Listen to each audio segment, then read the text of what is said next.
جارێکی دی لە سلێمانیەوە دەنگی دەرچۆدانە مەزراوەکان بەرز بۆیەوە بۆ داواکردنی مافەکانیان و دەڵێن زیاتر لە 10 ساڵە دامەزراندن لە هەرێمی کوردستان ڕاگیراوە و بەو هۆیەوە بە هەزاران دەرچووی زانکۆ و پەیمانگاکان بێکارن. کو دەرچووکی دانەمەزرا و لە هەڵەبجەی شەید هاتووم بە نوێنەراتی دەرچوو دانەمەزراوی هەڵەبجەی شەید 2011 بۆ 12 مە تەخەڕوجین 13 ساڵە لە ماڵەوەین چاوەڕێن هەموو ساڵێ ئەم ساڵ ناساڵێکی کە بە ئاواتی ئەوەی بە هەر ساڵێ بە بەڵێنێ. دەرچۆدانە مەزراوەکان دەڵێن ئەگەر دامەزراندن نییە حکومت بۆ زانکۆ و پەیمانگا حکومەکان داناخات کە ساڵانە بە هەزاران خوێندکار خوێندن تەواو دەکەن و لە چاوەڕوانی گەیشتن بە بەرهەمی ڕەنج و ماندووبوونی 16 ساڵ خوێندن بێهیوا دەکرێن و دانامەزرێن. 16 ساڵ ئێمە خوێندنمان تەواو کردووە و هیچ نەتیجەیەکمان نییە هەمومان هەر لە ماڵەوە دانیشتوین ئەوەی ئەگەر ئیشێکی هەبێ مەسەلەن ئیشێکی ئەهلی هەیە بە 200,000 بە 300,000 بە پارێکی زۆر کەمە کە تەنانەت بەشی مەسرەف و هاتوچۆکەی خۆشی ناکە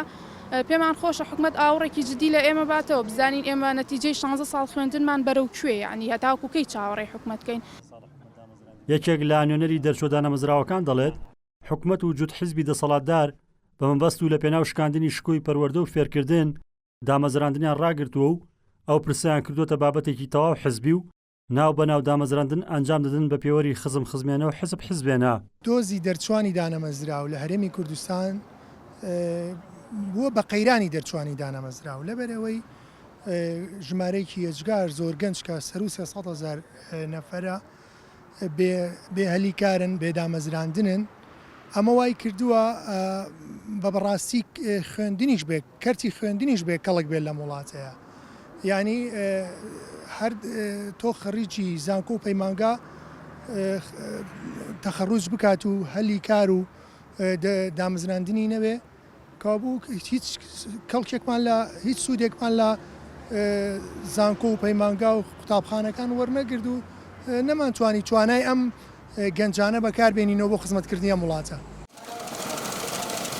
لە ساڵی 2014ەوە بە پاساوی قەیرانی دارایی حکومەت هەرێم دامەزراندنی ڕاگرتووە و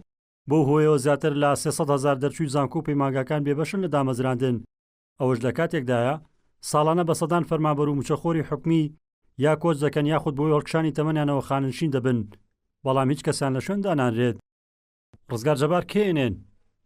سلێمانی.